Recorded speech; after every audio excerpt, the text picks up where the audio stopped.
তো hey guys welcome back to my new blogs Rahul blog বুলি আপোনালোকক স্বাগতম জনাইছোঁ। আজি মানে হেপ্পী নিউ ইয়াৰ 2024 বৰ্ষ। আজি মানে ফাৰ্ষ্ট দিন মানে 1 জানুৱাৰী বুলি কয় যে এটা পাৰ্টি হ'ব। তো সকলোকে চাই থাকক, পাৰ্টিটো ৰাতি আৰম্ভ হ'ব।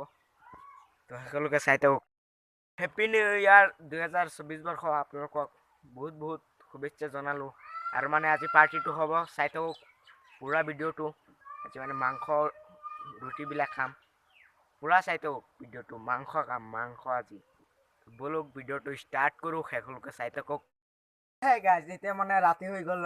এতিয়া মানে মাংস আনিলোঁ, মানে বহুত মানে আজি মজা হ'ব। আজি মানে মাংস বনাম, তো সকলোকে চাই থাকক ভিডিঅ'টো। মজা লাগিব। এতিয়া মাংস আনিছোঁ, চাওক ভিডিঅ'টো চাওক। মাংস আনিছোঁ, আটা আৰু ময়দা আনিছোঁ। অকণমান পিছত ৰন্ধা হ'ব, চাই থাকক ভিডিঅ'টো। মজা খাই আছোঁ মাংস পুৰি, মানে এতিয়া খাই আছোঁ। চাওক চাওক গাইজ, এতিয়া মানে আমি খাই আছোঁ আৰু মানে চাওক কি ধুনীয়া মজা লাগি আছে। আৰু মানে ইয়াতে মানে ভিডিঅ'টো সামৰিম আৰু মানে পিকনিকত যাম 5 তাৰিখে। আপোনালোকে ভিডিঅ'টো চাব। ইয়াতে মানে ভিডিঅ'টো সামৰিছোঁ। ধন্যবাদ। ইয়াতে মানে ভিডিঅ'